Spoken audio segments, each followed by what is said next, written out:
여러분, 뉴스에서 연준이 금리를 인하할 가능성이 높냐, 낮냐 하면서 환율이 내려갔다, 올라갔다 하는 기사들을 많이 보셨을 거예요. 왜 금리의 변동이 환율과 연관이 있을까요? 아시는 분도 많이 계시겠지만 이 영상을 보고 계신 분들이라면 잘 모르시는 분들이 많으실 거예요. 오늘 영상을 끝까지 보시면 환율과 금리의 관계에 대해서 아주 쉽게 이해할 수 있게 되실 거예요. 그럼 시작하겠습니다. 지금 현재 우리나라의 기준금리는 3.5%이고 미국의 기준금리는 5.5%예요. 우리나라와 미국의 기준금리 차이는 현재 2%인 거죠. 예를 들어 미국이 기준금리를 계속 올리는 방향으로 가정해서 6%가 된다면 우리나라랑 2.5% 차이가 나는 거죠. 이렇게 격차가 계속 커지게 되면 투자자들은 금리를 더 많이 주는 곳으로 이동하게 되겠죠. 그래서 우리나라에 달러를 원화로 환전해서 투자를 했던 투자자들이 다시 원화를 달러로 환전을 해서 가지고 나가게 되는 거죠. 그럼 우리나라는 달러의 보유량이 줄어들게 되는 거예요. 그럼 달러의 양이 줄어드는 거니까 귀해지는 거죠. 귀해지니까 달러 가격은 올라가게 되는 거예요. 그럼 반대로 만약 미국이 기준금리를 내리는 방향으로 가정해서 5%가 된다면 우리나라랑 1.5% 차이가 나는 거죠. 그럼 투자자들은 금리의 차이가 오히려 줄어들었으니까 우리나라에 투자를 더 많이 하게 되는 거예요.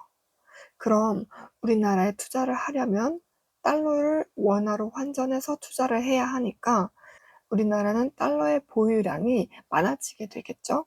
그럼 달러의 양이 많아지는 거니까 흔해지는 거죠. 흔해지면 가격이 내려가게 되겠죠. 이해되시죠? 그럼 이제 저번 영상에서 처음에 얘기했던 기사에 대해서 정리를 해볼게요. 첫 번째, 유가 환율이 끌어올린 수출입 물가가 4개월 연속 동반 상승. 유가가 요즘 전쟁 때문에 가격이 높은 편이죠. 우리나라는 유가 수입 비중이 크니까 유가가 오르면 수입 물가는 상승하게 되는데 그래프를 보시면은 2024년 계속 오르고 있는 모습을 볼 수 있어요. 환율도 그래프를 보시면 최근 오름 추세죠. 환율이 오르니까 수출 물가도 오르겠죠. 이렇게 유가와 환율이 오르면서 수출과 수입 물가도 계속 상승하고 있다는 내용이에요. 두 번째, 코스피, 코스닥 1%대 동반 하락, 달러 원 환율 상승. 다시 한번 환율 그래프를 보면 달러 환율이 오름 추세죠. 저번 영상에서 환율이 오르는 방향으로 가게 되면 투자자들이 손해를 보기 전에 팔고 돈을 떼간다고 했죠. 주식이 내리는 이유는 여러 가지가 있지만 환율이 오르는 것도 주가가 내리는 이유 중 하나라고 생각해 주시면 될 것 같아요. 세 번째, 금리 인하 신중론에 환율 10원 가까이 올라. 미국 연준이 금리 인하를 하면 환율이 내려간다고 말씀을 드렸죠. 그런데 기준금리를 인하할 가능성이 안 보이니까 환율이 조금 더 오르게 된 거예요. 환율에 대해서 2부에 걸쳐서 설명을 쭉 드렸는데요.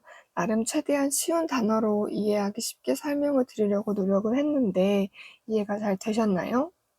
앞으로도 저와 함께 경제 공부를 해서 경제를 예측하고 재테크에 적용해서 돈이 많이 버실 수 있게 응원하겠습니다.